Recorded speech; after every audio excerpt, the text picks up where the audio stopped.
우리보다 오미크론 사태를 먼저 겪은 나라들을 보면 미국, 영국, 프랑스 정도잖아요.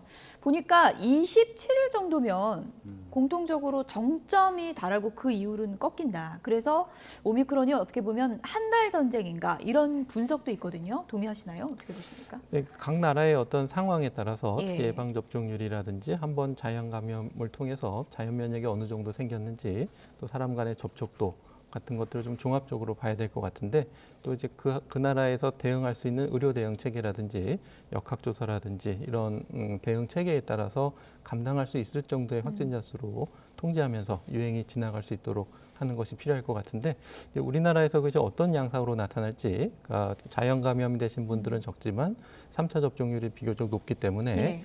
대부분이 가볍게 지나가실 수 있을지 않을까. 하지만 또 인구 밀도가 또 높은 지역도 있고 예.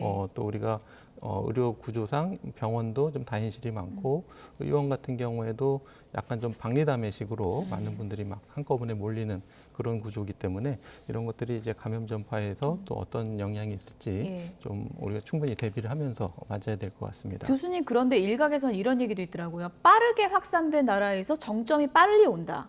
이런 분석도 있던데요.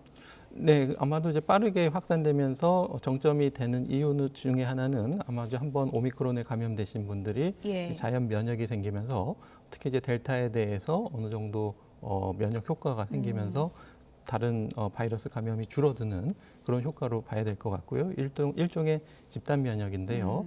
그렇게 맞기에는 여전히 오미크론이 위중증도가 낮지만 고위험군이 존재하실 수가 있기 때문에 그분들을 충분히 보호하면서 예방접종률 3차까지 하면서 지나가도록 해야 되고 또 문제는 이제 확진되거나 또 그분에 접촉했다는 이유 때문에 결근을 하시게 되면은 사회 기능이 마비되기 때문에 그런 것에 대한 충분한 대비가 필요할 것 같습니다. 네.